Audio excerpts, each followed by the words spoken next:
Good morning, everyone. Thank you so much for joining us for our American Rescue Plan seminar today. I'm thrilled to have Michelle McCarter here with us. I know many of you participated in our, I guess that was our April Clear Up the Chaos on some of these topics.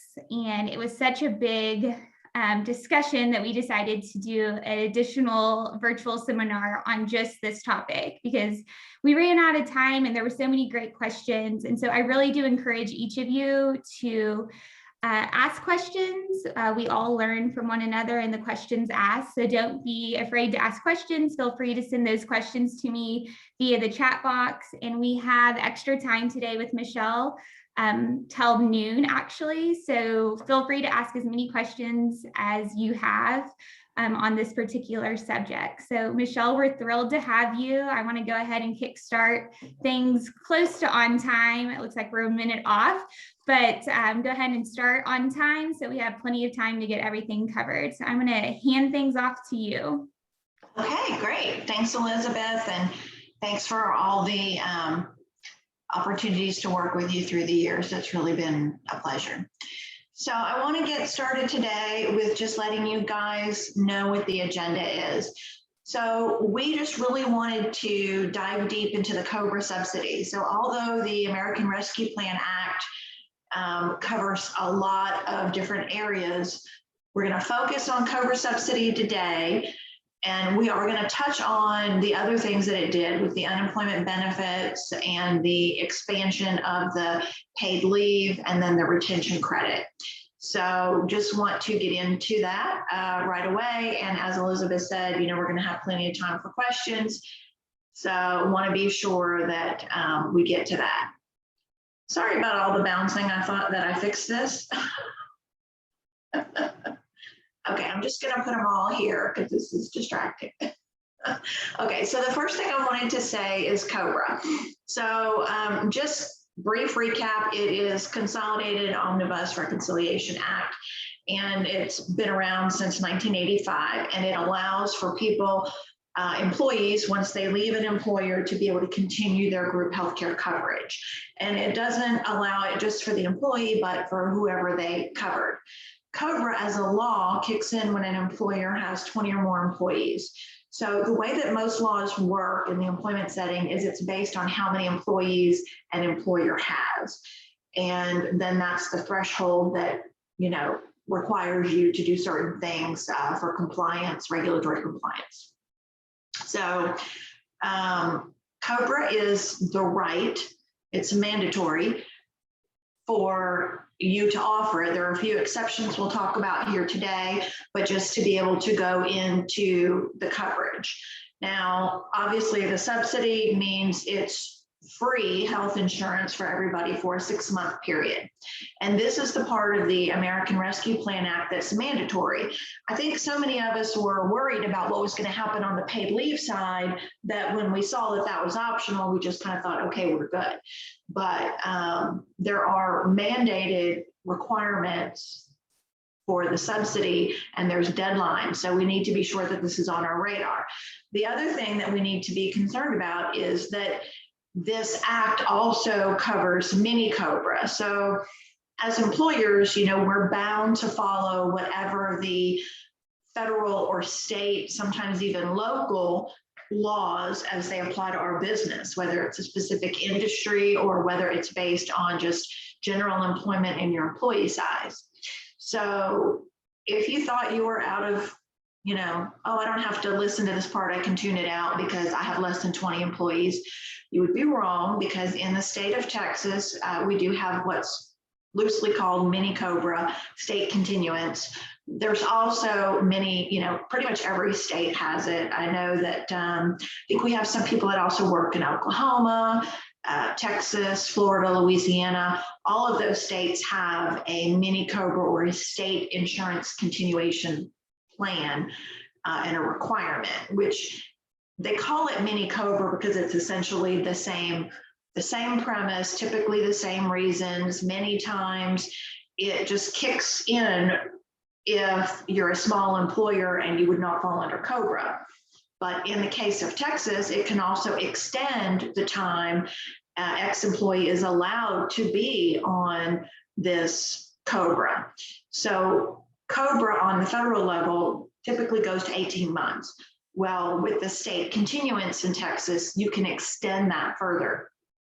So most employers don't have to have somebody on COBRA for that long because it's so cost prohibitive. And that's why they created the subsidy, because with so many people being affected and out of work with the pandemic, they were having to make a choice that, you know, I can't have the insurance, even though I might really want it, because I can't afford it now that I'm not working. So what the government did with this many $trillion act that they put out was provide temporary free coverage. So it's a total of 6 months of coverage for anybody, and we'll go into specifically who that includes in a minute. But basically anybody that would be on COBRA, they now get it free for this time period. So from an overview perspective, it's not only people that are going to go out on April 1st or sometime after April 1st, but before September 30th.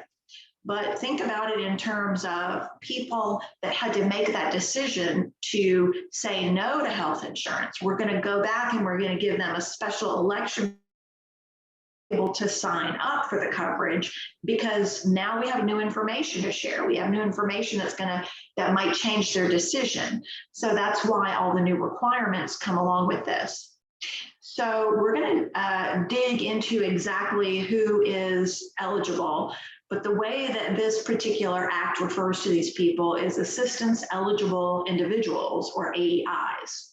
So an AEI is anybody that would be, you know, eligible for COBRA, including their qualified beneficiary. So that could be your spouse. In some cases, it could be your ex-spouse because of divorce and you need to continue that. A dependent children, all of those people fall under the definition of a qualified beneficiary.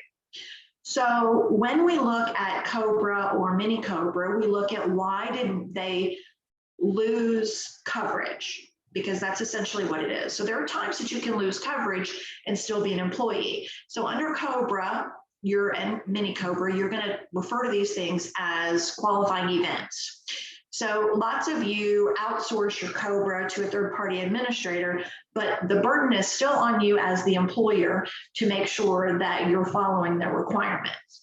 And that's especially important for you to notify that TPA of a qualifying event. So you need to be knowledgeable about what those are, because there are deadlines. So just to reiterate, employers in the state of Texas, anybody that has 2 or more employees is going to be covered for this requirement, whether it's through the state continuation or the mini COBRA or the federal COBRA requirement. Now, we need to dig into why somebody leaves. So if I resign, I don't get the subsidy. If I'm involuntarily terminated, so let's say I terminate somebody for violating policy, I terminate somebody for performance issues, I terminate somebody because we've been impacted by COVID and I have to lay them off. Whatever reason, as long as it is involuntary on the employee's part, that is going to trigger this requirement. The other thing that would trigger it is a reduction in hours. And what we've seen a lot during this time, over the past year and a half, I guess, year and a couple months, is that some companies, in order to avoid a layoff, they did a furlough. And one of the health insurance requirements is that employees have to work a minimum of 30 hours a week on average. So when you're furloughed, or when you had coverage, but maybe you had to take somebody from full-time to part-time status just as your business instead of a furlough, but a reduction in hours, or if somebody's on a leave of absence, which we've seen a lot of during this past year, all of those would fall under reduction of hours. And so that would trigger COBRA. Now, there is an exception in the reduction of hours side, federal FMLA. So the Family Medical Leave Act protects an employee's health insurance. You have to treat them as an employee during that 12 weeks of leave. So that's going to be relevant, one, for any employer that has 50 or more employees, because you fall into that threshold of that federal legal requirement to provide the 12 weeks of leave. So if you have somebody on FMLA, they don't qualify for the subsidy because they don't have a qualifying event, because that was built into the language of that law. So the reduction in hours for an FMLA leave is not going to trigger this requirement. The other thing that may be what you want to do as an employer, and we're going to dig into that a little bit further and talk about maybe why you should and why you shouldn't, and what the term gross misconduct means. But if you terminate somebody for gross misconduct, and on the April Clear Up the Chaos, we had a really interesting question. So please keep those questions coming. It was focused on if an employee was positive for drugs or alcohol, and that violates a company policy. It puts the public, your other employees, maybe people served by your business, all at risk because of that unsafe act. So I think that's pretty safe to say it's gross misconduct. So in the event of a resignation or gross misconduct, this is not triggered. So just to go into a little bit more information, I thought about the laws that apply and the different states that may apply to the group that are on the call today. So I figured these three would be good to share. Obviously, Texas would be, but Oklahoma and Louisiana, you know, they border us. We do a lot of work there, so I thought I would include that. But if you have a state question and you want to know what the parameters are because you're less than 20 employees, then just shoot Elizabeth or I or an email, and we can look into those state requirements for you. But for purposes of our seminar today, or webinar today, we're doing Louisiana and Oklahoma. So what you see is qualifying event, which is what triggers us to go into this legal protection, is essentially the same. Termination of active employment in Louisiana, death or divorce. Now, could be death of the employee. That means you have to extend it to their beneficiaries that were on the plan. It could be a divorce. So your employee that is still an active employee gets a divorce. They notify you, but the spouse was on the coverage before. You need to extend the option for them to continue it through this state law. And then, of course, Texas, any of the reasons except for gross misconduct. And then Oklahoma is essentially the same. If it's terminated for any reason, could be loss of hours, could be termination. Now, the maximum coverage varies by state. In Louisiana, it's 12 months, unless you are a spouse that is surviving the employee that passed away. For example, you can be on indefinitely until, you know, if they don't pay the premiums, then that's when you would drop them. In Texas, it's 9 months if you do not have COBRA. But as I said earlier, in the state of Texas, it also extends the time frame for federal COBRA. So it could extend it an additional 6 months. Also, in the case of death, retirement, or some other family event like divorce, it can be up to 3 years. And in Oklahoma, it's just 63 days. The idea there was that this would take the place of the gap for an employee going somewhere else and becoming eligible for insurance. It's also can be at least 6 months for the actual coverage, and then up to 6 more months for major medical. Now, the maximum premium amount you can charge, so it can be an administrative burden on you, but it doesn't have to be a financial burden for you when you have someone that's no longer with your company. So the federal COBRA is 102% of the premium. So they allow you to charge a 2% admin fee for the work that you need to do, whether you outsource it or do it internally. But some of the state continuances do not follow the federal level. So when you have a federal law think of your laws that touch your business as structure and parameters you need to work within. You've got federal and you've got state. Sometimes they differ, as we see here with the maximum amount of premium we can charge. But what the rule is that you have to base the decision on whatever one offers the most protection to the employee. So in the case of the premiums, if you had a difference in the state and federal level, you would go the one that's cheaper for the employee. If you don't have that overlap and you're small enough that you don't fit into the federal COBRA, then you can just pay whatever the state requirement, charge whatever the state requirement is. So for example, in Oklahoma, you cannot charge 102% because you would be violating the state mini COBRA law by charging that amount for the premiums. So it is important that you look at where you're working and what laws protect the employee that's there. Okay, so the threshold for mini COBRA does differ a bit. In Louisiana, it's 2 to 19 employees. So in the case of Louisiana, this mini COBRA is essentially only there for employers that are too small for federal COBRA. So once you get that 20th employee, federal kicks in and you don't have to worry about the Louisiana mini COBRA anymore. In Oklahoma, it's the same because it's fewer than 20 employees is the way that law was written.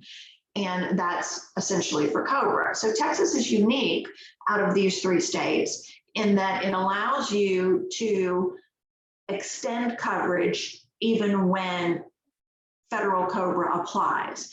So the way that Texas is written is it's from 2 to 50 employees. So just keep in mind, there is a state requirement out there. We can help you with that if you have more specific questions, shoot us an email or check into that. There's lots of information available. So Michelle, I'm going to jump in really quick. So I want to stay up on these questions. Okay. So I did want to let everyone know there's been questions if the presentation will be shared. I will be sharing the recording of this presentation as well as the slides that Michelle is referencing right now. So no need to worry on that. And Michelle, there has been a question regarding California and the mini COBRA. So I'll follow up with you after the presentation regarding that. And then a question did come in: what happens if an employee resigns in lieu of termination? Okay, that's a great question. I'm going to just jump on the California comment for just a minute, and then I'm going to go to your question. Okay. California is its own beast, I will say. So there are additional requirements for a leave that touches on the American Rescue Plan Act. So I'd rather, follow up after the fact on California because I don't deal with California law every day. And it's something that I would want to, double check and deal with. I know that they do have a paid leave law and there's some crossover between the American Rescue Plan Act. So it's essentially like its own FFCRA, I believe.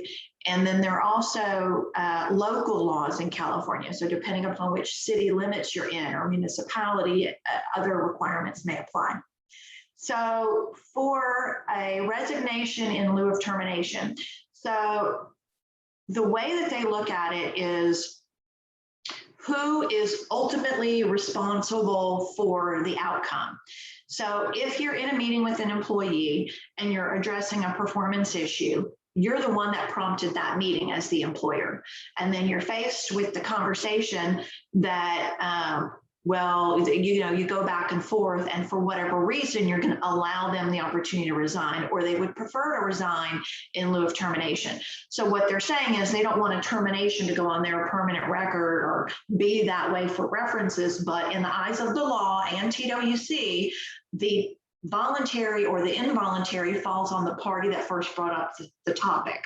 So an involuntary, it would be seen as an involuntary termination. So somebody that resigns in lieu of being terminated, let's say that they know it's coming and they refuse to come in because they broke a rule and they know they're about to be terminated and so they don't come in. I would err on the side of caution unless it falls under gross misconduct and you decide strategically that you want to allow for that exception. So resignation in lieu of termination is going to be seen as an involuntary termination for this law and for unemployment purposes as well. So I hope that answers the question. So when it comes to gross misconduct, we have some decisions to make. So termination for gross misconduct, and gross misconduct, let's have that in quotes for a minute, is not considered a COBRA qualifying event. So employers do not, under the federal COBRA, do not need to offer it to the ex-employee or the covered dependents, beneficiaries, if it meets the definition of gross misconduct. So what we might say is, okay, well, what's the definition? Well, when this law was written back in 1985, it did not define gross misconduct in the law, so in the statute. So as most other laws, the laws get further clarified over years through court case decisions, and that becomes the new standard that we then apply to these terms that are vague, like gross misconduct. So the courts have defined it through the years, and they've generally come up with two questions. All right, so we'll go over those questions on the next slide, and we'll go over some examples of what could be traditionally thought of as gross misconduct. But what I'm going to say is you need to decide. It's a personal decision. It's a strategic decision on the part of the employer to decide how you want to view this. Do you want to fight that battle and have to explain or prove, justify your decision that it meets gross misconduct? So as with any law, there are fines associated with noncompliance. So under COBRA, fines can be as much as 110 per family member, per person on the plan, per day, for every day they deem you to be non-compliant.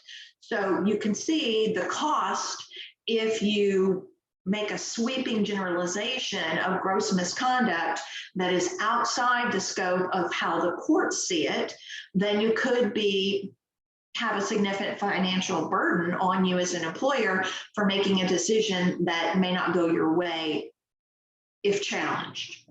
And I'm going to just throw this in there. We've already seen a lot take place in the Biden administration with the head of the Department of Labor being a union person, Marty Walsh.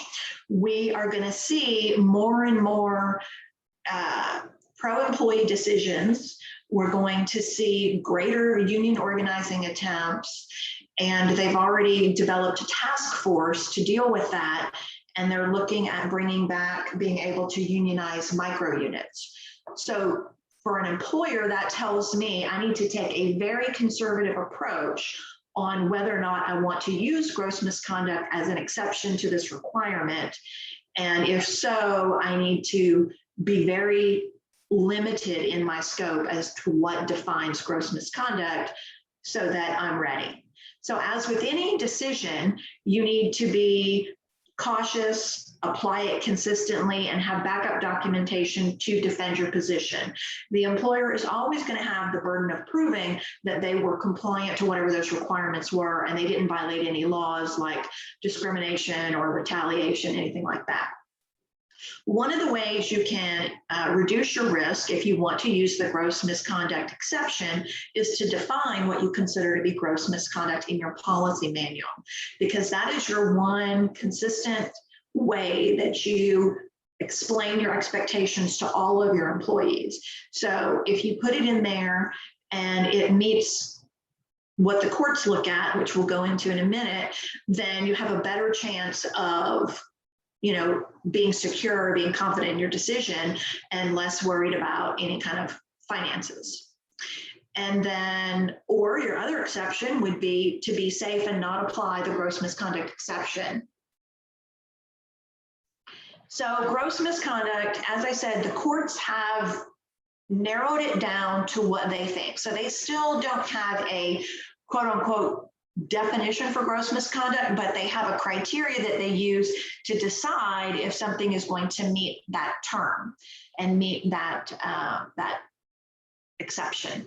So what they look at is, was the conduct intentional, willful, deliberate or reckless?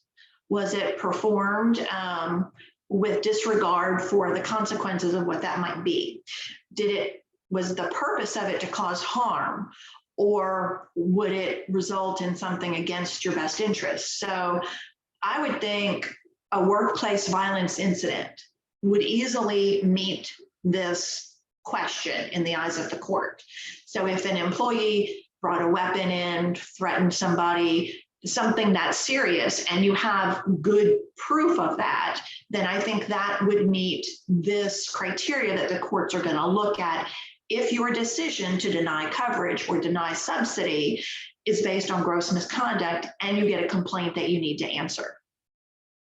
So the other thing is, did the conduct have a connection or a series of connections with a physical presence linking the gross misconduct or the performance to the employer or customers or something like that?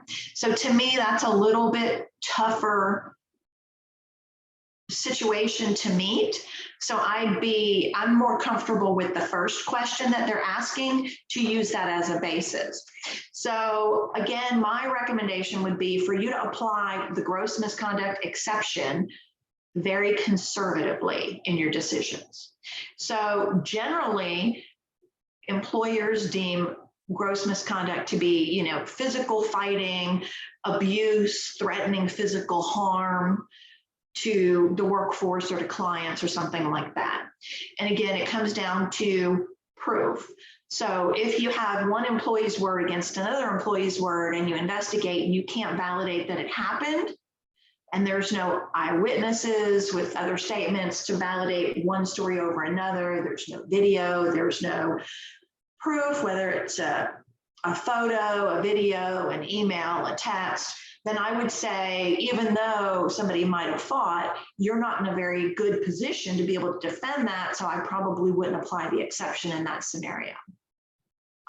So anytime there's a violation or a serious breach of health and safety rules, so that could apply. Deliberate acts of sabotage or violence, any attempt to steal from the company. So if somebody embezzles money from the company and steals from the company, that's going to be an easy thing to look at and say, all right, this does meet the definition of gross misconduct. So something that's that.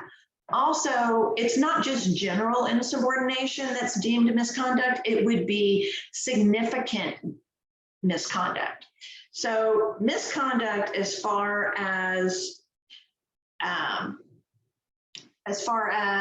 so misconduct has two sides to it, where an employee refuses a reasonable direct request. So you tell an employee that they need to wear a mask because we're dealing with COVID in the workplace, and they refuse.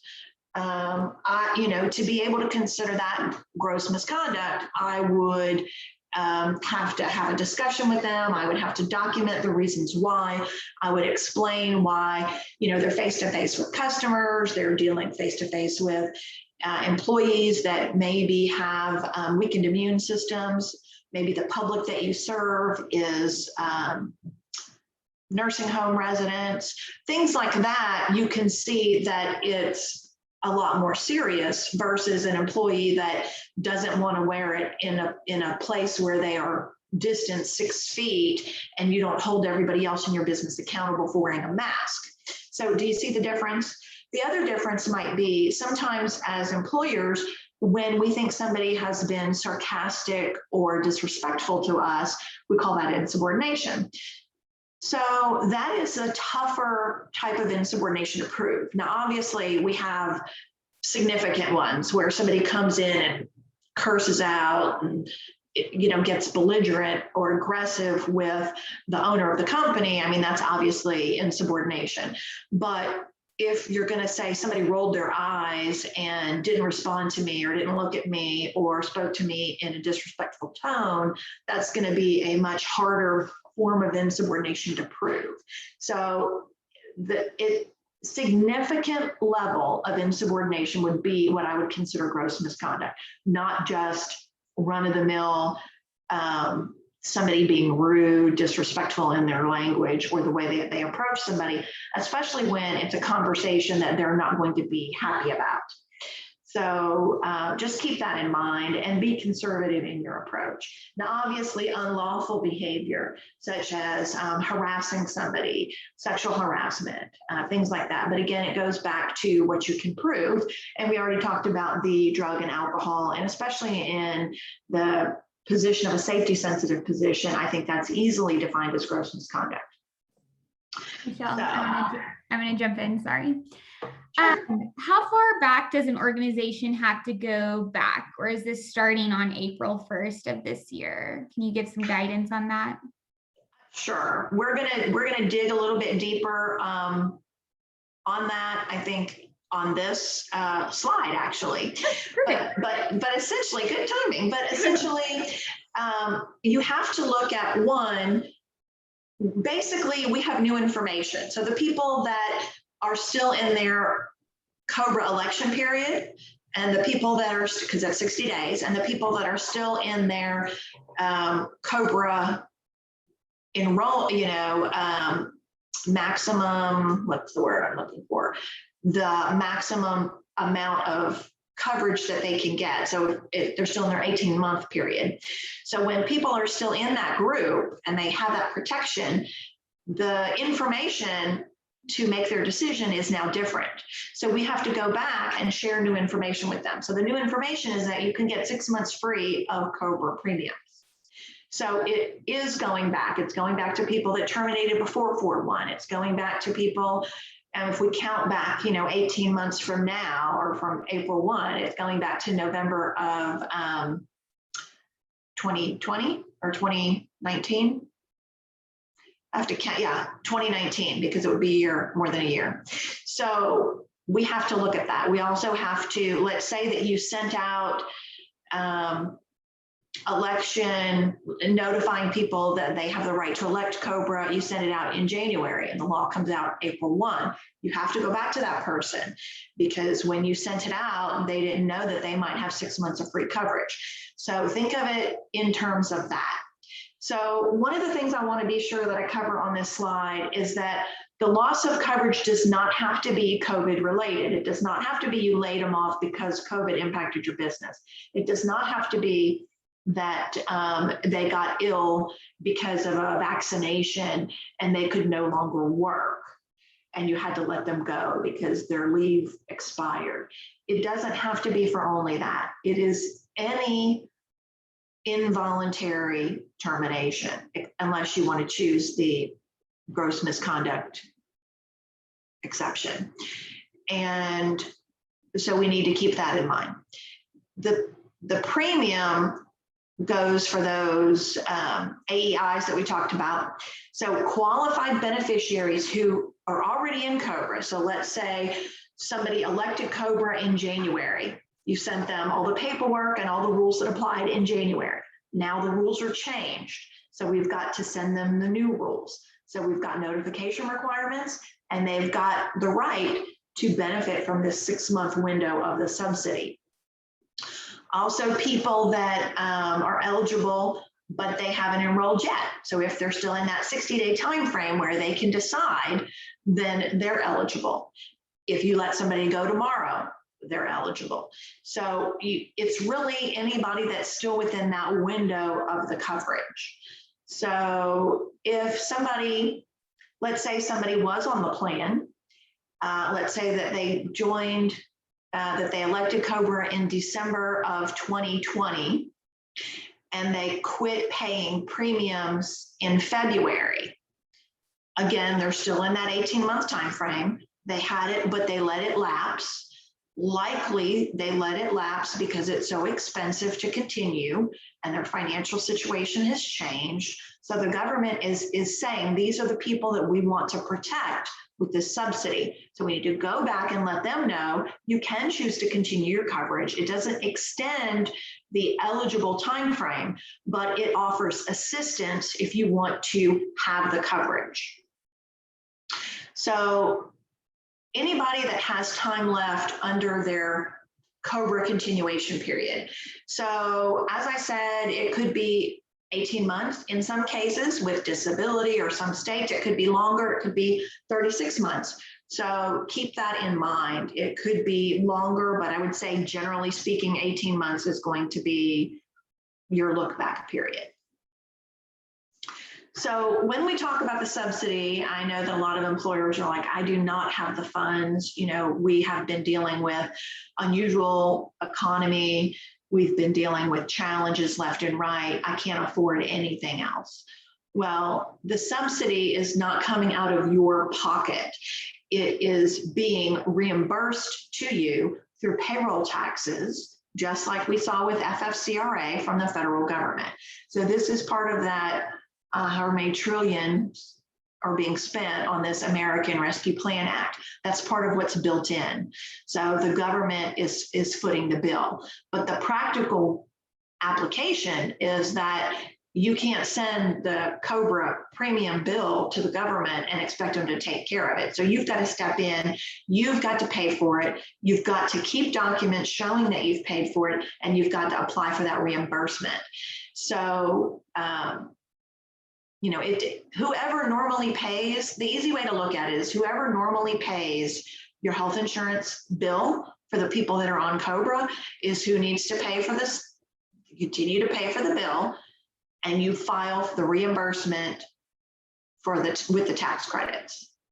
So I just want to say that again, because I feel like I flubbed it a bit, but employers that are, it could be self-insured plans, it could be fully insured plans. Whoever pays the bills is who continues to pay the bills. It doesn't change who pays the bills. And both of the plans, fully and self-insured, are covered. The only thing is the person that pays the bill is the one that needs to continue to pay the bill, but that's the person who has the right, that's the entity who has the right to claim the tax credit, dollar for dollar tax credit from the government.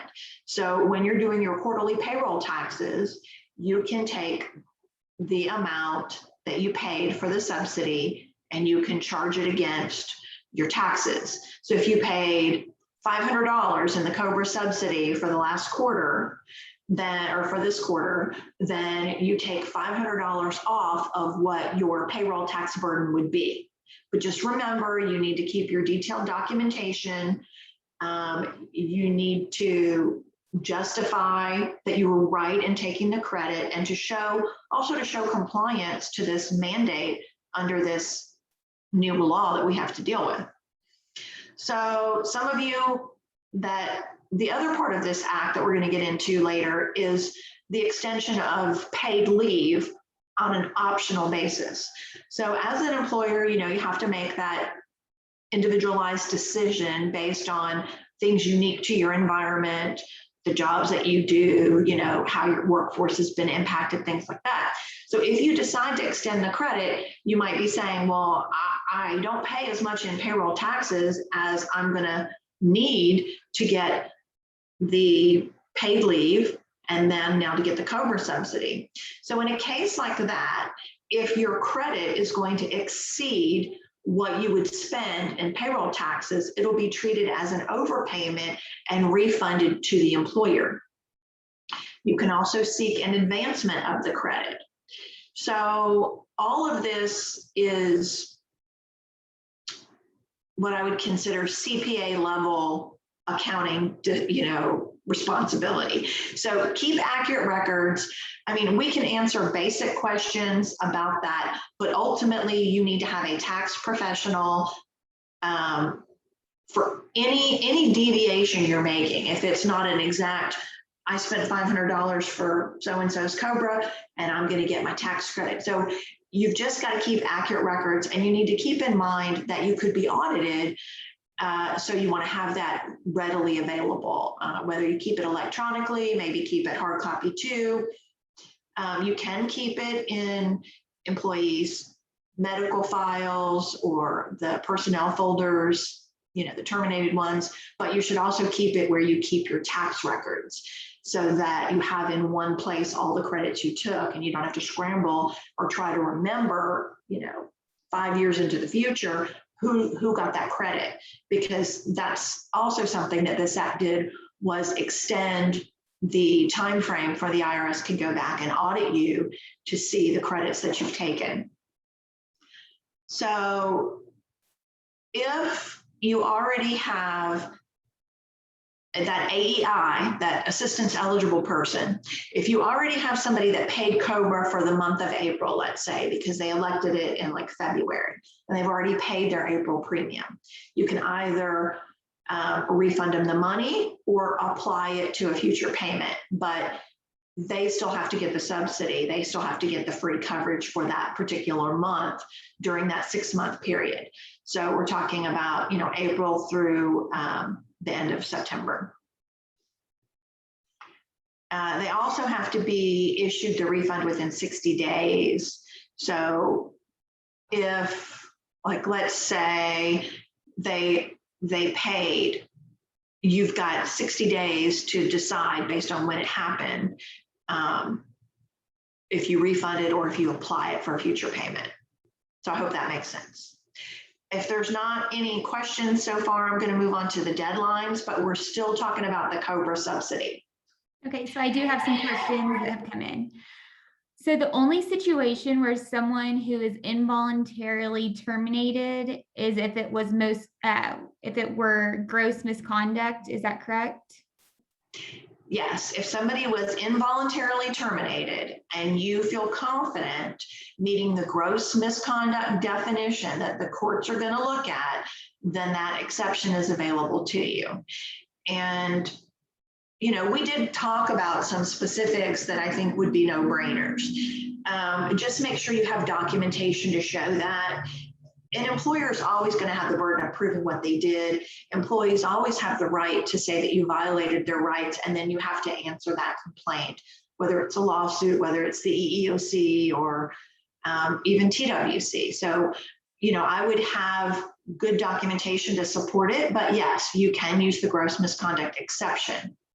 And then remember, if somebody just resigns, like, I got a better opportunity, I'm going to go resign, they don't get the subsidy.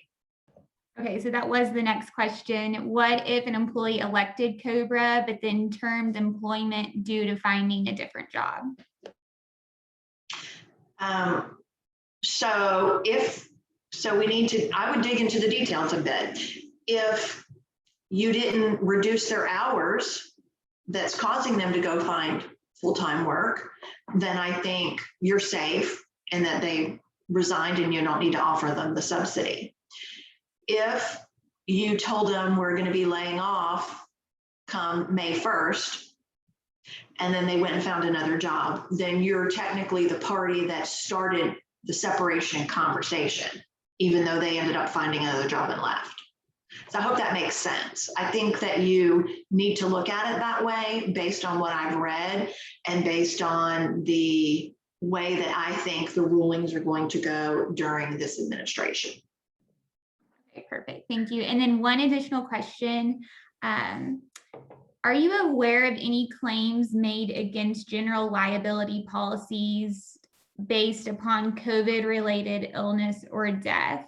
And if so, did those claims evolve to litigation, and what were the outcomes? Well, that is a great question. I'm not fully prepared to answer it, but what I will say is that we have seen a ton of complaints. And what we know about this administration is they have vowed to increase the number of OSHA inspectors. I think one, because we're seeing an administration more focused on workers' rights and protecting them. So know who you're dealing with in this respect. You're dealing with the head of the Department of Labor, that they're starting a task force that's going to have Kamala Harris and the head of the Department of Labor running that task force. My personal opinion is that's a conflict of interest. But what that should tell you is the way that some of the decisions during this time are going to go.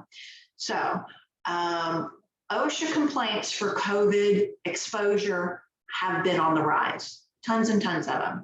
So what we've seen from OSHA is inspectors, instead of physically going out to your site, having OSHA show up and say, I got a complaint, they're asking you, what steps have you taken?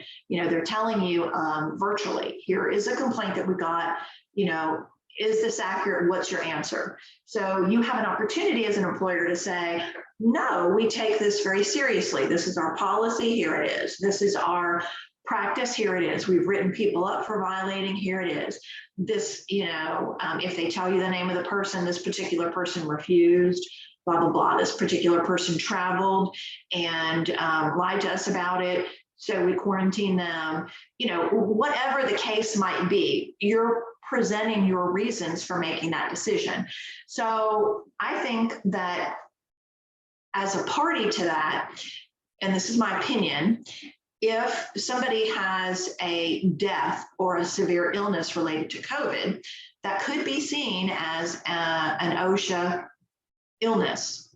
So when you have that, I think your insurance can come in. I think they can help with some of the costs to that. But knowing all the ins and outs of your insurance coverage is not something I'm aware of.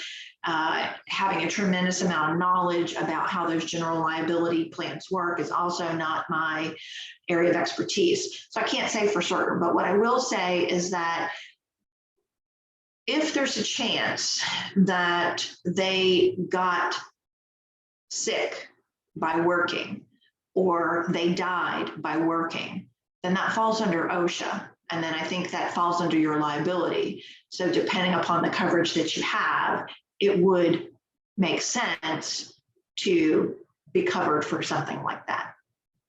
So I'm not sure if that completely answers your question, because it is one that I would probably have to look into a little bit more, but that is my thought process on it, because we're dealing with heightened OSHA requirements to be expected. They might even come up with a standard for infectious disease, because so far it's just fallen under the general duty clause. So we might see something more specific. But we know that the emphasis is on protecting the workers. We know that because where they've put their money. We know that based on the executive orders they've signed and the task force and who they appointed to be the head of the Department of Labor. So we know this. So we need to look long and hard at some of those things and the ways that we keep our workforce safe to reduce our liability. Okay, and then one additional question, Michelle. If an employee was involved in a tragic accident and that employee is now unable to work again, what do you advise on that situation? In relation to the COBRA subsidy, like if that would be considered an involuntary separation? Yes. I think it would depend a little bit on what's going on, but I think it would be probably an involuntary separation. And because you get the dollar for dollar tax credit, it would be my recommendation to go ahead and extend it, because for a lot of the reasons that I just said, knowing how the protections are going to be looked at for the employee, if somebody was in a serious accident, first of all, there's two kinds, right? There's personal and then there's work. So if they were in a serious work-related injury, I would say 100% do the subsidy, because they got that during the course and scope of employment, and that would be seen as through no fault of their own. Now, if they were injured on their own because they went skiing and they got in a skiing accident, then I would look at the parameters I have to operate within. So do I have a responsibility to offer them FMLA? If I do, did they exhaust it? Do they meet any further protections under ADA? If they do, have I looked at extending leave as a reasonable accommodation? If not, and they've exhausted FMLA, then I'm terminating them because they can't come back to work. But I think under that circumstance, you'd still look at it, or the courts might still look at it like it wasn't a voluntary resignation on their part, right? You separated them because they couldn't come back to work through no fault of their own, because they, presuming they didn't get injured on purpose. So, I think one of the ways that we have an insight into how the courts are going to look at this, how the government's going to look at this decision, is by looking at how TWC would look at it. So TWC is going to look at somebody that did that as, TWC unemployment's a fault-based system. So who's at fault for the separation? So it's kind of the same thing. Is it involuntary termination or voluntary termination? So this So- employee was not at work. I've Okay. gotten clarification. They were not at work, and this employer has paid 120 days of FMLA. Okay, so the FMLA is exhausted, and with the FMLA, yeah, for the 12 weeks. If the FMLA is exhausted, then I say they're not able to come back. They're not technically resigning unless they give you a resignation letter and say, I found another job that I can physically do. I would say the safe bet is to offer the subsidy and get the tax credit. Because, you know, what I was saying with the TWC unemployment, when you have somebody that can't work because of a medical condition, TWC doesn't look at that like they did something wrong. Their fault is deemed misconduct. So not being able to physically work because of an injury or illness is not technically misconduct. So the best an employer can do in that situation is say, I've offered the leave, I've exhausted the leave, I've got to operate my business. This separation is neither my fault or theirs, and I request that my account be protected from chargeback. Everybody that pays taxes into the system, a little bit of what you pay goes into a neutral fund for unemployment. And then that neutral fund can be where the monies come out of if you request your account be protected from chargeback and they agree with you. If a separation is truly neither party's fault, that's where it would go. And that would be the basis, plus what I see in this administration and how they would make those decisions. My advice would be the conservative approach is to offer the subsidy, keep your documentation, and get the tax credit. Thank you. Okay, so on to the deadline. So we know April 1st is when the period begins. So that's an important deadline to be aware of. Election notices are due no later than 60 days from that time. So then that would be May 1st, all of April, all of May. So all those need to be sent out. So my recommendation is not to wait, but to send them out as soon as humanly possible. August 1st through September 15th, you have to notify them that the subsidy will expire at the end of September. So that is your time frame in which you've got to send out all of those notices. Then September 30th, you've got to notify them that the subsidy period has ended and they need to start remitting payment again. So these are just some dates that you need to be aware of as the employer. So an election period. I think we covered this already in some of the questions, but I wanted to make sure you had it on paper because you guys are going to get the slide notes if you haven't already. So basically, circumstances have changed. People are now eligible for a special enrollment because they have 6 months worth of paid coverage coming to them. So this extension is what you need to notify them about. So you need to send it to eligible participants. So people that haven't selected COBRA coverage and they're still in their selection window, they get it. The people who got coverage but then discontinued, they get it. The people that were covered and we just said discontinued. The people that are in their coverage period that didn't know that 6 months might be covered, they have the ability to get it too. So pretty much it's anybody that is still in their COBRA window. So the subsidy will end.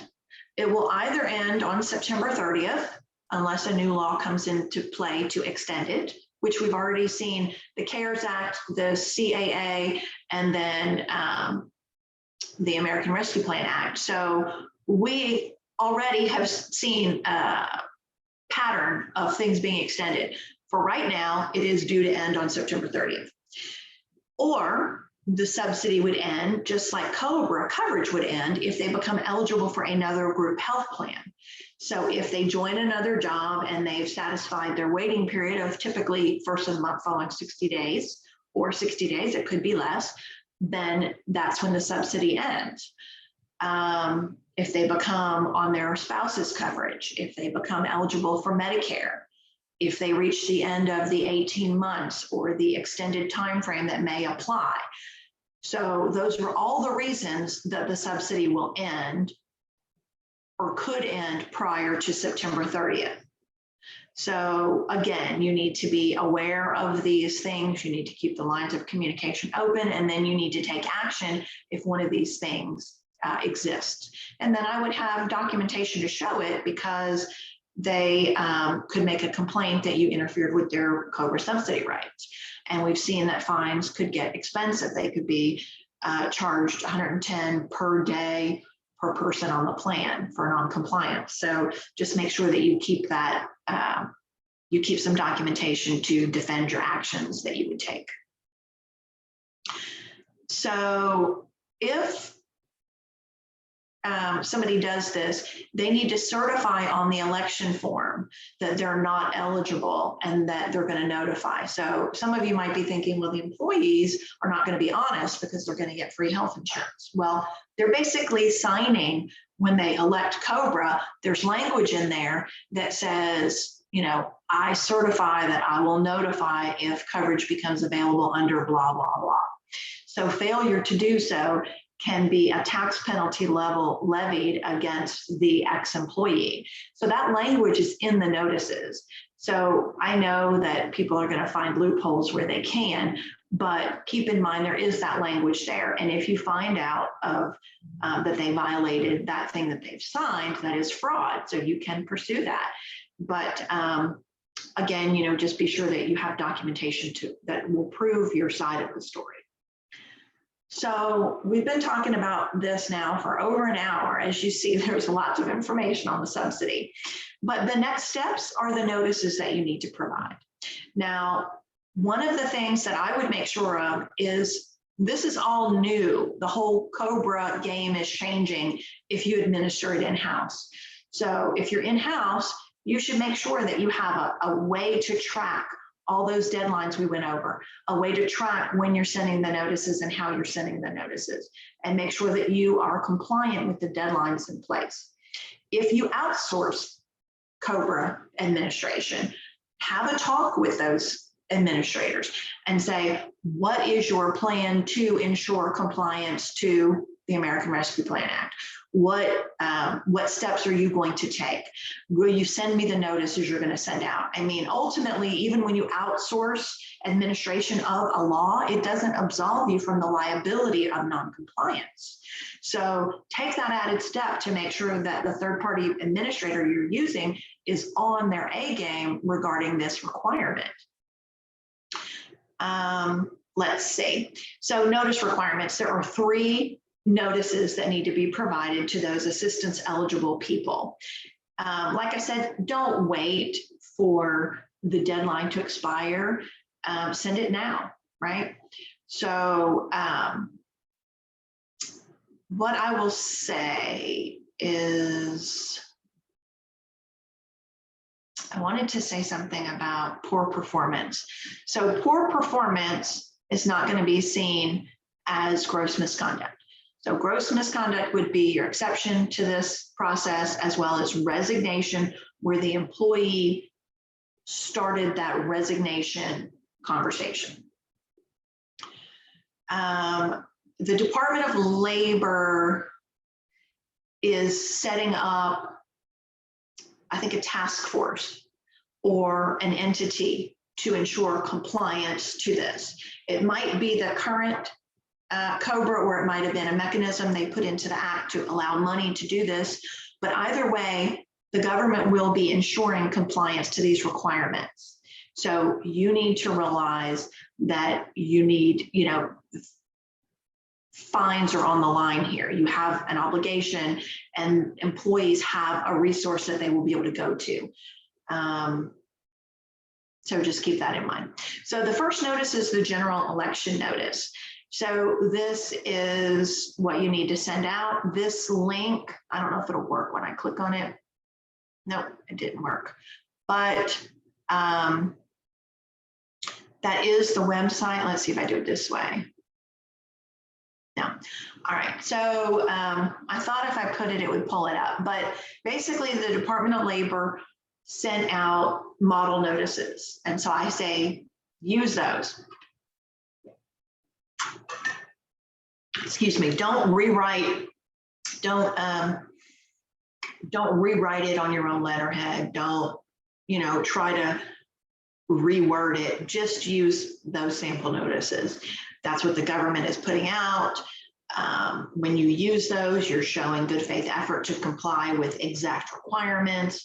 It also adds credibility to your process when the ex-employee, or the employee in some cases, is seeing a notice that was put out by the Department of Labor.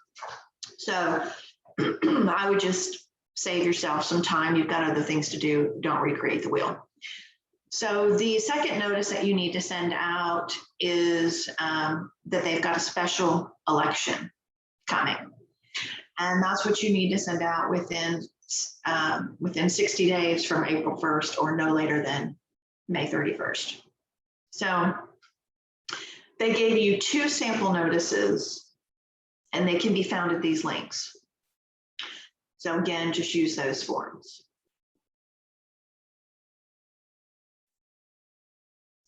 The third type of notice that you're going to have to send out is that the subsidies, about the expiration of the subsidy.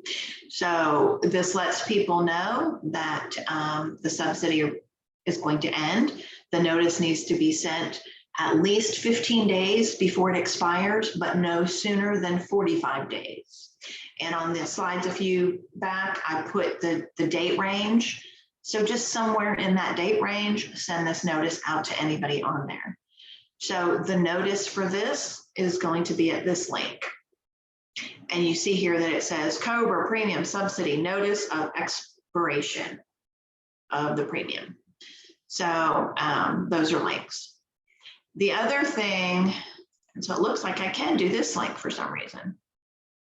So this is a page, dedicated page that the government put up on the subsidy. And it's got FAQs you see here. It's got model notices here. You can get it in Word, it's in Spanish, it's in English, it's got links, it's got advice. So I would use that dedicated page as a resource. I also broke it down and gave you the link directly to the FAQs and then the assistance provisions. So all of these links will get you to some resources where you can read directly from the Department of Labor what those requirements are. So that is an end to my subsidy section of this webinar. Obviously, it was the predominant topic that we talked about today, since we've been talking about it for over an hour. I'm sure y'all are tired of hearing my voice by now. But anyway, these resources are there. We are here as a resource, just a phone call or an email away. And so if there's no questions, I'll move on, because this act also impacted a few other things too. All right, and Elizabeth, just, jump in at any time. Perfect. So unemployment benefits, I want to say a couple words about this. Unemployment is an employee's right to file. And I've talked to frustrated employers on the phone, with all this added assistance. A lot of employees don't have an incentive to come back to work because they're making as much or more staying home with the additional pandemic funds, whether it's federal level or the emergency unemployment assistance. I mean, they've got a lot of options. So if they got, if they were eligible for $1 of unemployment, they used to get the extra $600. Well, that's been reduced, but it is still an additional $300. And this is going to continue per week through Labor Day. So remember, it is their right to file. You can't coerce them not to file. You can't tell them in the termination discussion, and don't try to file unemployment on me. That's coercion. That's trying to coerce them not to utilize an employment protection that they have. Don't do that. Also, do not retaliate. What we have seen is that some employees, let's say that they were working 55 hours a week before the pandemic hit, and they're now working 40. Well, they can file for partial unemployment even though you are still employing them full time. So do not treat them differently. Do not have them come in and give them your piece of, your thoughts about what they've done. Do not be seen in any way to be treating them adversely because of their decision to file unemployment. It is their right. And partial unemployment, I know, can be very irritating, but if you had a slowdown in your business because of COVID, then respond in kind to those unemployment claims, saying that's the reason, and request that your account be protected from chargeback. So I believe they're still doing that. But anyway, this law also extended the pandemic unemployment compensation through after Labor Day. It is capped at 79 weeks. So meaning they have 79 weeks. If somebody's been unemployed, they have 79 weeks. Well, that's more than a year. They're getting additional money for more than a year. So once they hit that max, it's going to go away, the extra money. But they put a provision in there that if a specific state has a very high unemployment rate and has been significantly impacted, that the state has the leniency to extend it up to 86 weeks. So I know that they've said, I think Mississippi, maybe Louisiana, in those states it can be greater. One of the things I will say is that in the past, people that were self-employed did not get unemployment because you have to pay into the unemployment system with your payroll taxes. And, if you think about it, we've already talked about unemployment being the fault-based system, but it is also like any other insurance plan, insurance coverage that you have. It is unemployment insurance. So it's something that you pay into, and then every separation you have could be a claim against the insurance policy. So it's just like health insurance. The more claims you have, the more opportunity you have or exposure you have for your rates to increase. Well, it's the same with unemployment. So if you have a lot of unemployment hitting your account, then your percentage of your payroll can increase. So unemployment is a cost to your business. So that's one of the benefits of having a policy manual, coaching and training and holding employees accountable and documenting your progressive discipline or corrective action process. These are all things designed to show misconduct and protect you from, paying unemployment, but also protect you from other things. I look at it like unemployment threshold is pretty good for other employment related exposures. So if you can win an unemployment claim, you could feel pretty good that you should win an EEOC claim with that same documentation and response, or even a lawsuit. So just that's good. It's good business practice because it is a cost to your business. But what we have seen during this pandemic is that self-employed employees, gig workers, people that are doing things that would not normally be eligible now because of this, unemployment emergency compensation due to the pandemic, they're going to get these benefits. So $300 a week, like I said, is going to continue through Labor Day. This even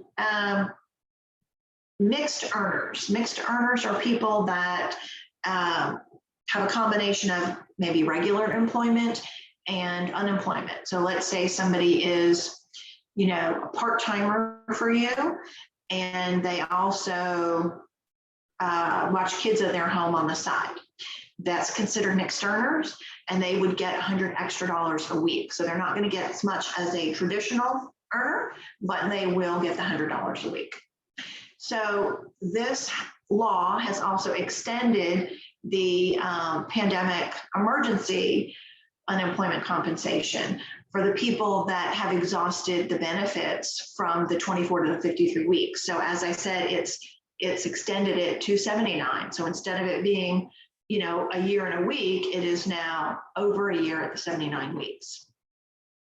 Because unemployment has been so, I will say, overrun, easy to get, they weren't able to keep up with the demand. They've hired a lot of extra people with not much training. They needed them to hit the ground running. We're seeing a lot more unemployment go through. But just like anything, that opens the door for fraud. So we have employees that are maybe filing fraudulently. And in that case, you just answer your claim. To be considered for any response, you need to always answer timely, but just be honest and explain the scenario, provide your documentation, your account of what took place and the documents that prove that. But what we're also seeing is organized crime groups from this country or another country that are thinking, okay, there's a lot of money in unemployment right now. If I do some identity theft, I can get that money. So we're seeing true full-on identity theft. My sister works for Shell, and she's fully employed, working from home, has been since it started. And her company notified her that she filed for unemployment. So that is identity theft because she absolutely did not file. And keep in mind, I said, it's their right, we can't coerce, but we can ask. If we have an employee that is working full time and we get a claim, we can ask them, did you file? If you didn't file, you should look into your account for identity theft. And then they've got some things to do. They need to monitor their credit and so on, and their bank accounts and whatever.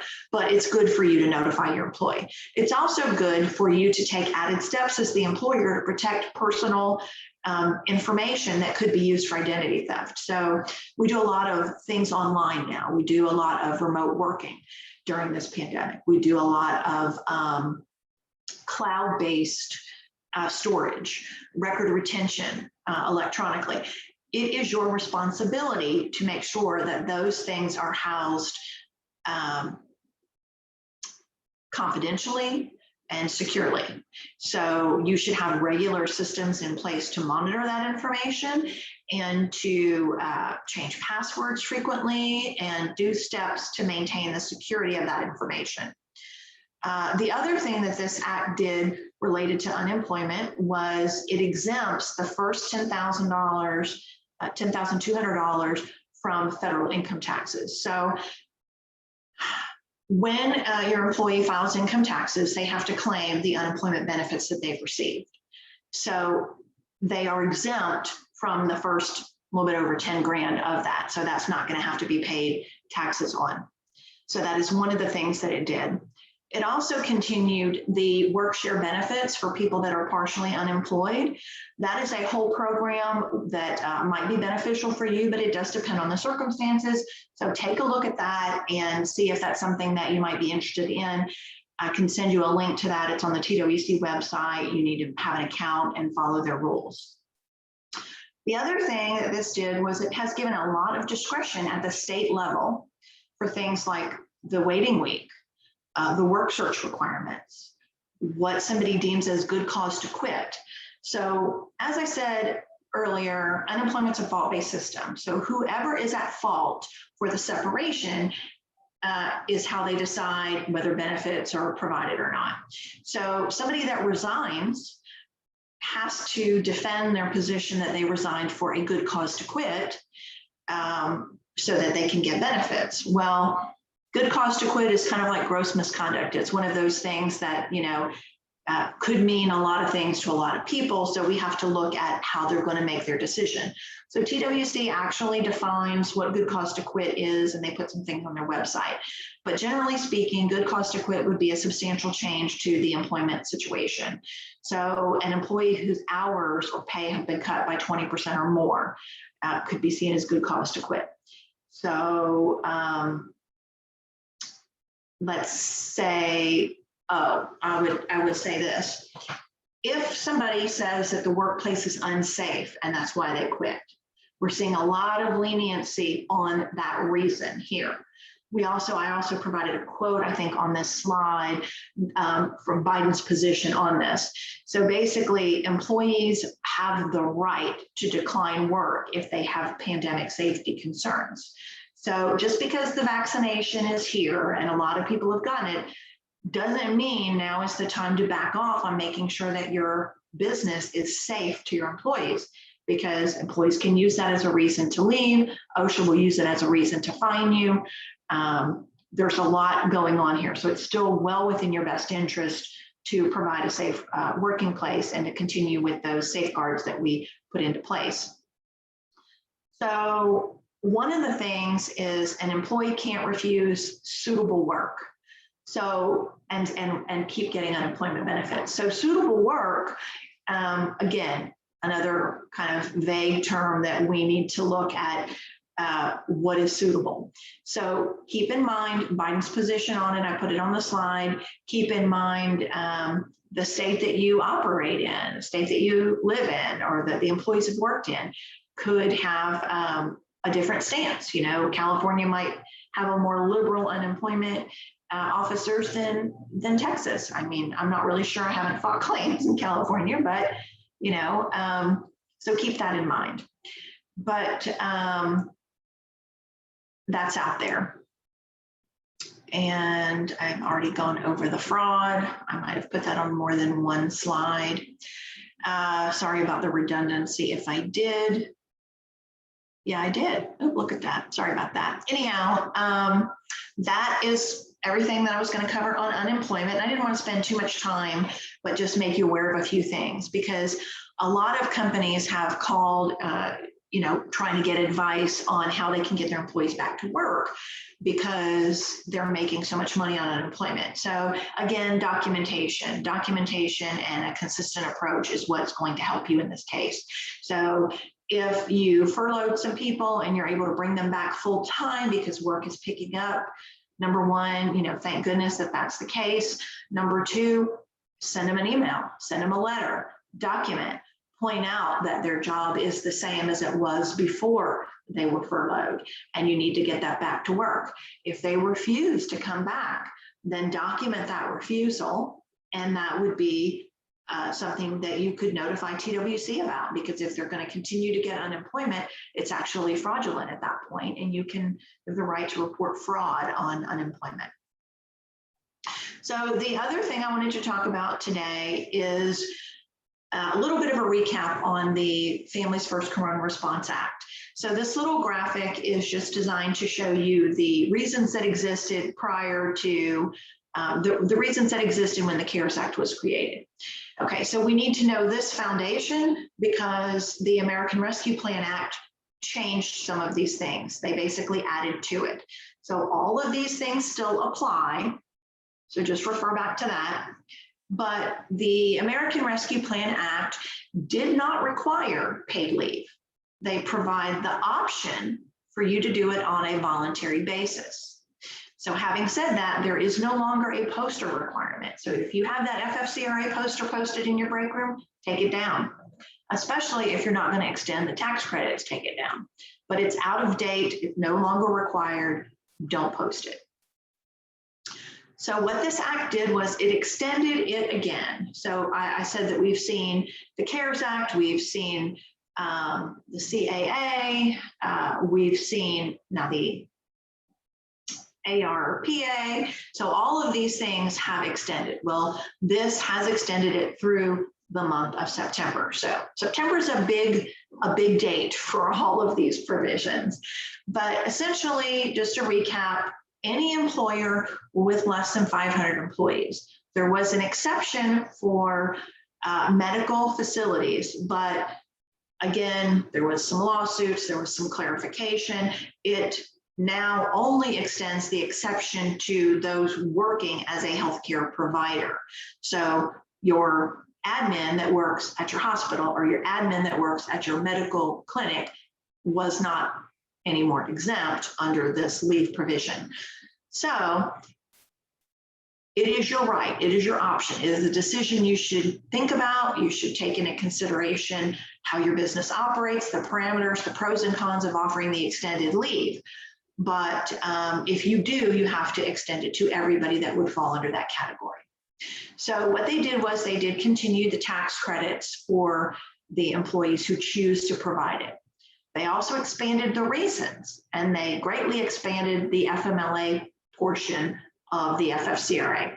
So the FFCRA was made up of the Emergency Paid Sick Leave Act and the expanded FMLA section. which for the first time ever, we were seeing employers less than 50 having to deal with FMLA, but it was for a very limited reason. It was only for if their childcare place had closed down or their school was closed and the parent was unable to work because of that. Now, if they were able to work remotely, then it didn't trigger that same leave and pay requirement, which was at 2/3 pay for that FMLA reason.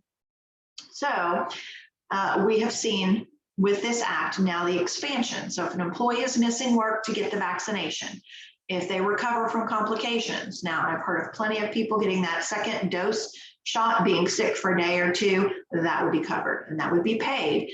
And then you could be reimbursed as a tax credit for that. Also seeking or waiting for those results or a medical diagnosis that could be COVID related.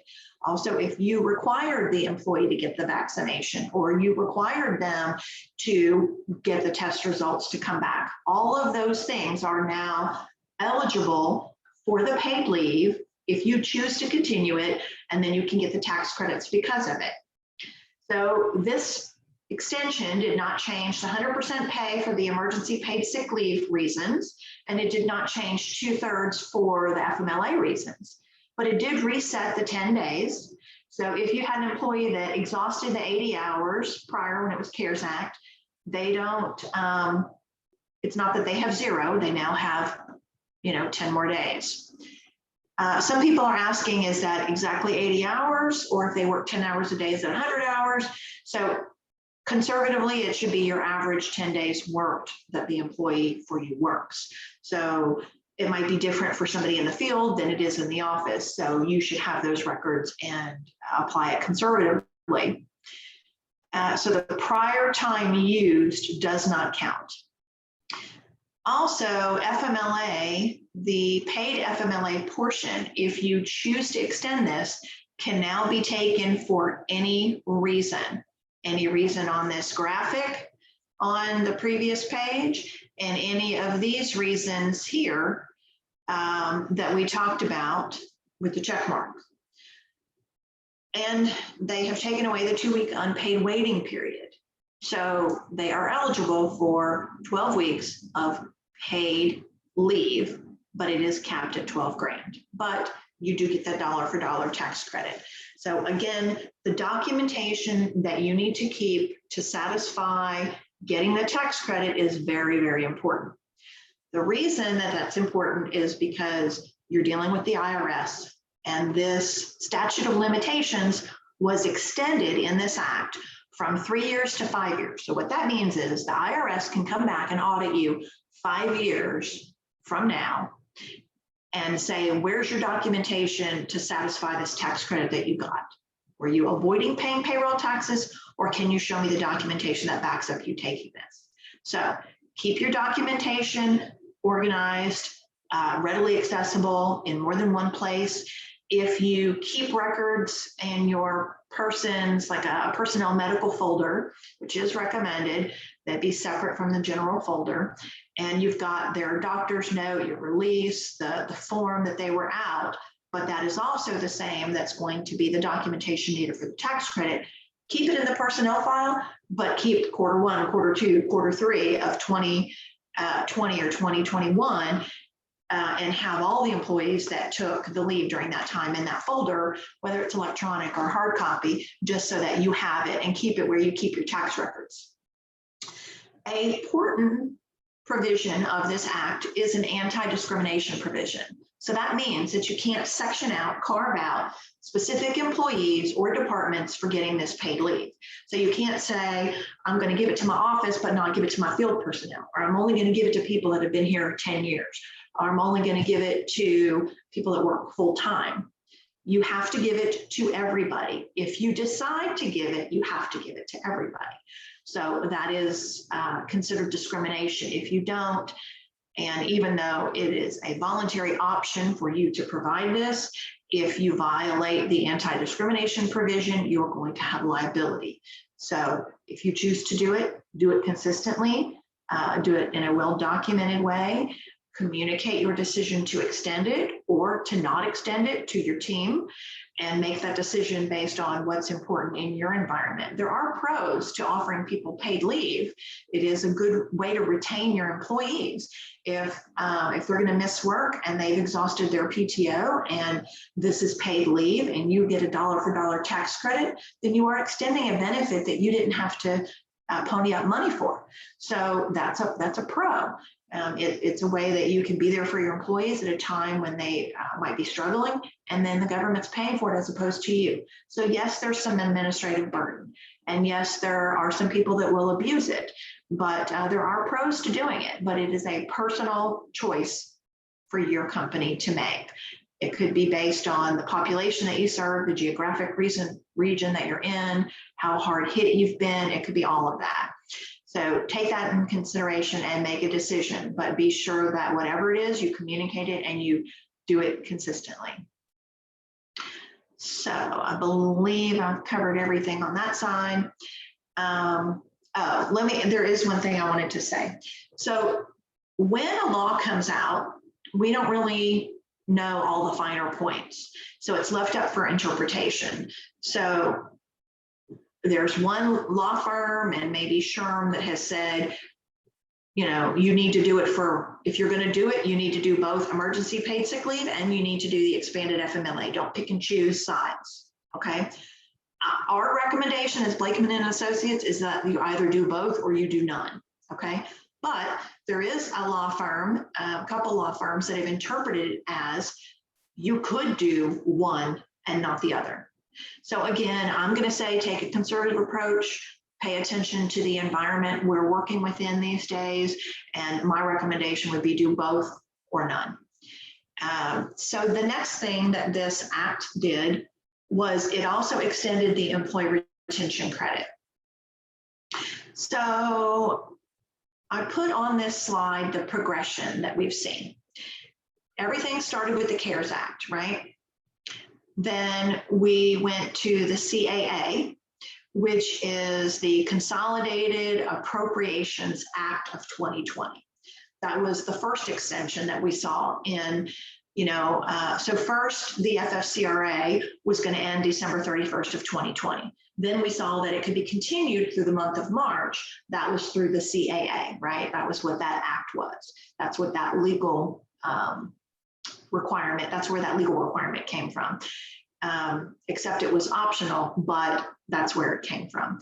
Now, this ARP, or ARPA, as some people call it, has extended the employee retention credit because they recognize that employers are still struggling. And what they've done is they've extended it and they've expanded it.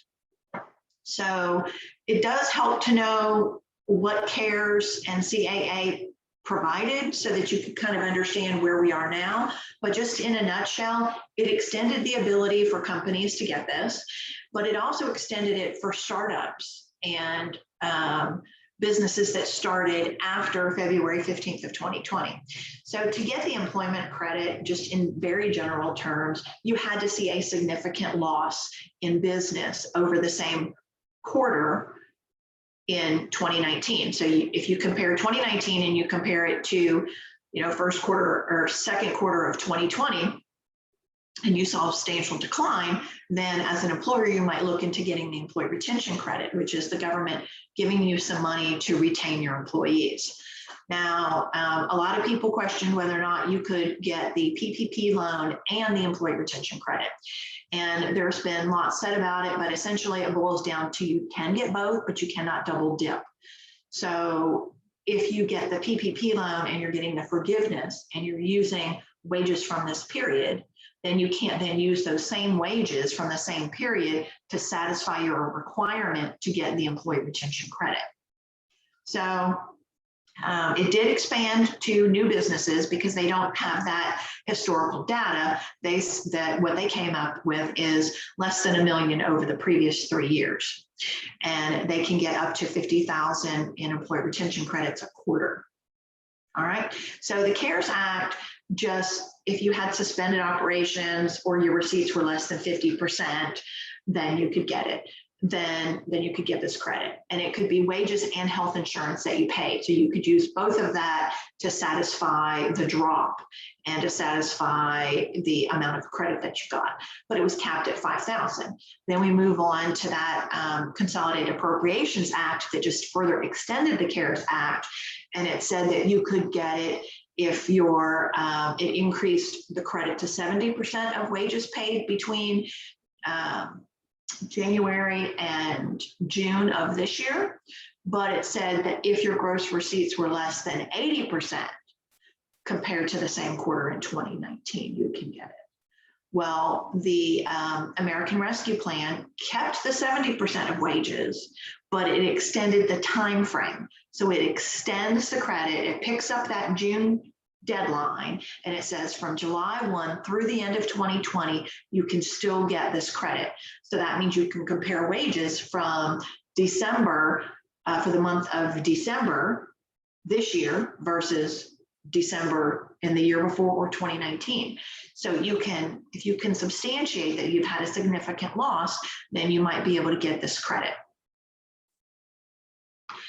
And then I believe this is my last slide, and I think we're okay on time. All right, I've already covered the PPP loan.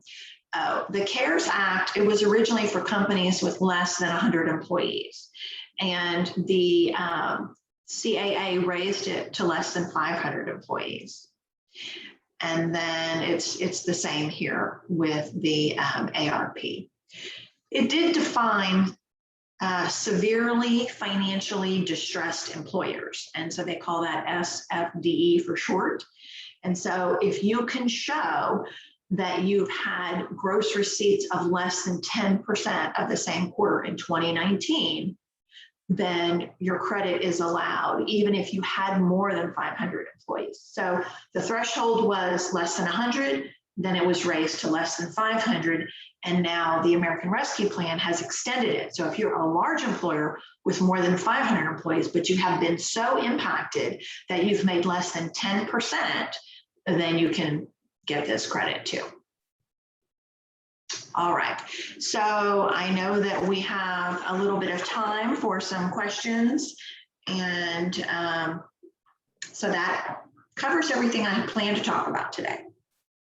So we have had some questions come in, Michelle, and I was just going to wait and do them all at the end for you. So if an employee, can an employee return to work before having negative COVID results, or is that something that an employer is going to have to decide themselves?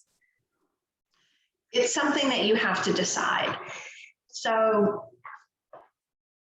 you should have, employers should have a return to work process and an infectious disease control process. So you have a duty currently under the OSHA General Duty Clause to keep your employees safe of known hazards. What we have found out in the past year plus is that COVID is a hazard in the workplace. So you need to take that into consideration. Now, if your return to work plan or requirement under the infectious disease control policy or plan that you follow is that you need to have a negative test result, then you should do that. You shouldn't require for one and not the other, or you could require that they be symptom-free for a period of time. What the guidance that the CDC puts out, you know, it's changed a lot. But if you're going to base your return to work, and you don't have to change it as often as CDC changes theirs. CDC is not a legal requirement for you to follow, it is guidelines. So if we look at their guidelines and we say, I want to be a little more conservative than that, and I want to require a negative test, or I want to require a release from a medical professional to state my employee is safe to return to work, then you can require that.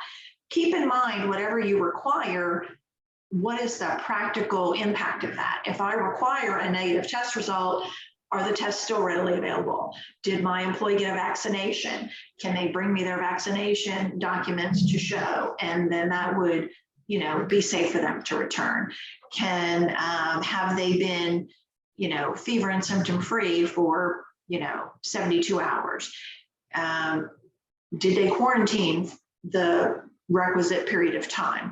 So the CDC guidance is still applicable here, and it's up to the employer to use that and make an informed decision operating within the parameters of the law and what we expect to see from OSHA and this administration.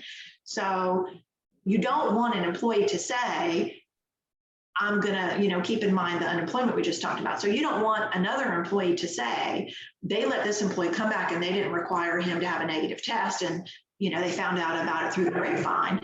You want to be able to have a system that people feel safe in their job. So that's through regular communication and all of that. And you can, if your requirement changes, then I would be vocal about it. Employees that got the vaccination will be allowed to return to work once they are released from their medical professional. So we will allow that, but we're still going to require masks or social distancing or, limit large gatherings or do it outside in an open space. So these are all things that you can continue and should continue to require because of the exposure that you would face, whether it's unemployment or a complaint from OSHA. So that's your decision that you need to weigh. What's practical in my environment? What risks do I have, whether it's unemployment or OSHA? What's practical in my workplace? Is it going to mean that I've got trucks to get out and I can't get employees to work and they just drive a truck and they sit by themselves? Okay, maybe they can come back. Do those assessments where you look at the potential exposure and the practical hit to operating your business and then make a decision that way. I hope that answers your question. Thank you. So if an employee has already used paid leave due to having had COVID, that has restarted. So if they get sick again with COVID, it would cover them again for another 2-week period of paid leave. Is that correct? Yes, but only if you choose as the employer to extend it under the American Rescue Plan Act. And then if you choose to extend it, you should notify your employees, tell them the process that you're going to follow, the requirements that they have, the expectations that they have about returning to work, and then get your documentation so you can get the tax credit. So yes, even if they've already used 80 hours when it was FFCRA under the CARES Act, they now have a new 80 hours or a new 10 days that they can use. And, but you're not required to do it. You can choose to do it. Okay, that's all the questions I've received so far. Feel free to keep those questions coming. I do want to remind everyone our next Clear Up the Chaos with Michelle is taking place on Tuesday, May 11th. So if that's not on your calendar yet, I encourage you to add it and go to our website and sign up, and I will send you the Zoom information for that upcoming event.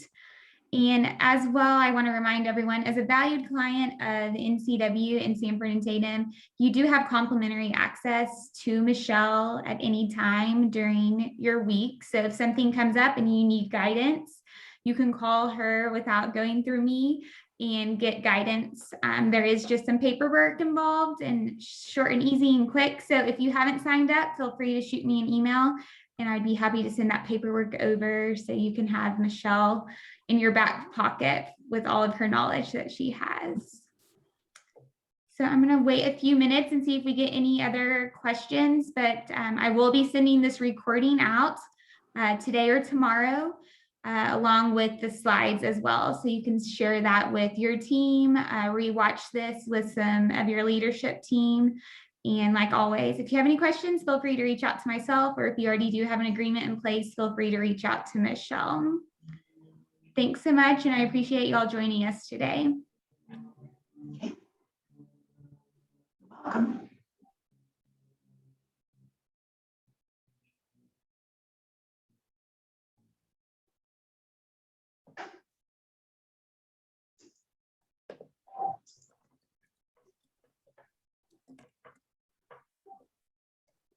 So Michelle, is the dependent coverage is still active, correct? What? The dependent coverage is still active. Yes. So when an employee has the right to get coverage, all of their dependents are covered. So this person, this employer is asking, such as a caregiver getting a COVID shot. Can you say that again? If the caregiver what? So is the dependent coverage still active, such as a caregiver getting a COVID shot? Oh, if somebody has to miss work because they have to care for somebody else. Yes, all the same provisions are still active. It's just on a voluntary basis. So if you choose to extend it, then yes, all the previous reasons on that graphic apply. And even, those reasons can be extended for up to 12 weeks at 2/3 pay. Okay. So yes, all the same reasons and then the new reasons, yes. Perfect. Thank you, Michelle. Does anyone else have any questions that are still on? We're happy to answer any additional questions.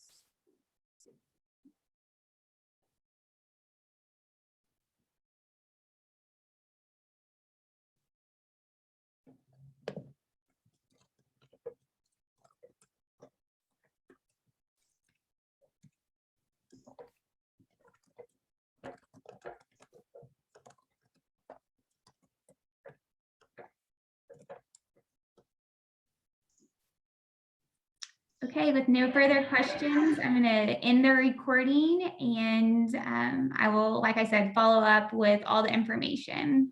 Y'all have a great afternoon. Thanks, Michelle. Thank y'all. Thanks. Bye. Bye.